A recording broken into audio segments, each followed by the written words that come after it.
धरती पर कई रहस्यमयी घटनाएं घटी हैं जो आज तक लोगों के लिए रहस्य हैं। वैज्ञानिकों ने इन रहस्यों को सुलझाने की बहुत कोशिश की, लेकिन कोई सफलता नहीं मिली। इन रहस्यमयी घटनाओं में साल 1911 में घटी एक घटना भी शामिल है।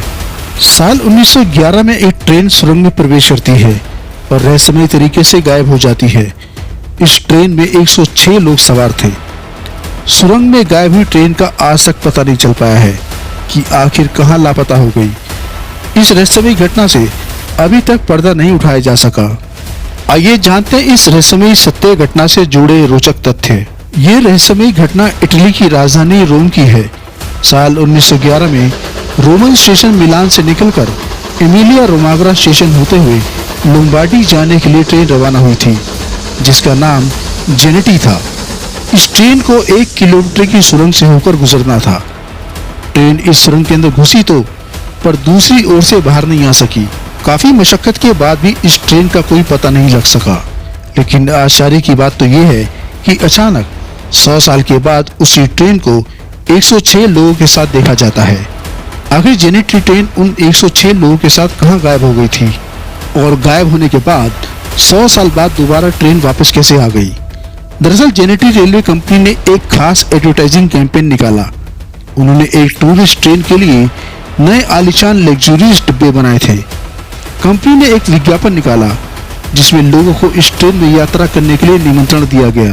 कंपनी ने यात्रियों को लग्जरी ट्रेन का मजा लेने का मौका दिया। जेनेटी में कुल 106 लोग मौजूद थे।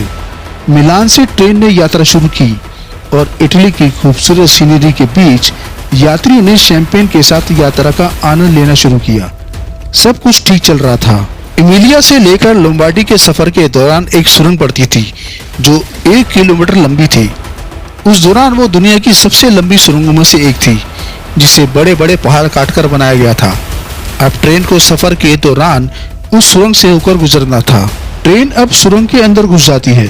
उस सुरंग को पार करने में करीब 5 मिनट का वक्त लगता था, लेकिन घंटों बीत जाने के बाद भी जेनेटी ट्रेन उस सुरंग से बाहर नहीं निकलती। दूसरी ओर अगले स्टेशन पर लोग ट्रेन के आने का इंतजार करते रहे, लेकिन ट्रेन उस सुरंग से बाहर निकली ही नहीं। कुछ देर ढूंढने के बाद नोटिस किया गया कि जेनेटी ट्रेन कहीं भी दिखाई नहीं दे रही है। अचानक से ट्रेन के गायब होने से हर तरफ अफरा तफरी मच गई। सभी लोग असमंजस में थे कि आखिर जेनेटी ट्रेन कहां गई। ट्रेन के साथ वो 106 यात्री भी कहां चले गए। कुछ देर छानबीन करने के बाद पता चला कि ट्रेन को आखिरी बार सुरंग से पहले देखा गया था।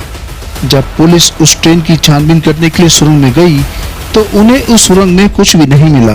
लेकिन छानबीन के दौरान पुलिस को सुरंग से पहले 2 लोग मिले जो वहां बेहोश पड़े थे। बाद में जब उन्हें होश आया तो पता चला कि उनकी दिमागी हालत ठीक नहीं थी।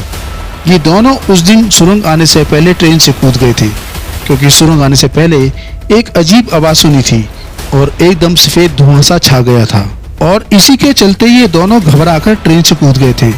लेकिन इस घटना के बारे में इन्हें कुछ भी नहीं पता चला, ना ही कुछ कह सके, और कुछ दिनों के बाद उनकी रहस्यमयी तरीके से मौत हो गई। काफी छानबीन करने के बाद ना तो ट्रेन का पता चला, ना ही इस ट्रेन में सवार पैसेंजर्स के बारे में। आखिरकार रेलवे ने उस सुरंग को बंद कर दिया। कई साल तक इस पर रिसर्च और खोजबीन चलती रही, लेकिन कुछ भी पता न चल सका। लेकिन एक बहुत ही विचित्र घटना ये हुई कि मेक्सिको के एक डॉक्टर ने हैरान करने वाला दावा किया। उस डॉक्टर ने कहा कि अस्पताल के पुराने डॉक्यूमेंट्स में सन 1800 में मेक्सिको के कैपिटल के एक अस्पताल में 104 लोगों को रहस्यमयी तरीके से भर्ती कराया गया था, लेकिन सभी लोग मानसिक तौर पर पागल हो चुके थे। उस डॉक्टर ने बताया कि उन लोगों का कहना था कि सभी रोम से ट्रेन में चढ़े थे और उन्हें कोई आइडिया नहीं था कि वो मेक्सिको कैसे पहुंच गए। सबसे चौंकाने वाली बात तो ये है, उस समय कोई भी ऐसी ट्रेन नहीं थी जो सीधे रोम से मेक्सिको तक जाए। सोचने वाली बात यह है कि ट्रेन ने सन 1911 में सफर शुरू किया था, लेकिन उस ट्रेन के 104 पैसेंजर्स सन 1800 में दिखाई देते हैं, वो भी इटली से 10,000 किलोमीटर दूर मेक्सिको में। ये बात जब लोगों के सामने आई तो सबका दिमाग हिला कर रख दिया। हालांकि रहस्यमयी तरीके से सुरंग में गायब हुई ट्रेन को इटली, रूस, जर्मनी और रोमानिया के कई इलाकों में देखे जाने का दावा लोगों ने किया। कई जानकारों का मानना है कि ये ट्रेन किसी तरह के टाइम लूप में फंस गई है और वहां से निकल नहीं पा रही।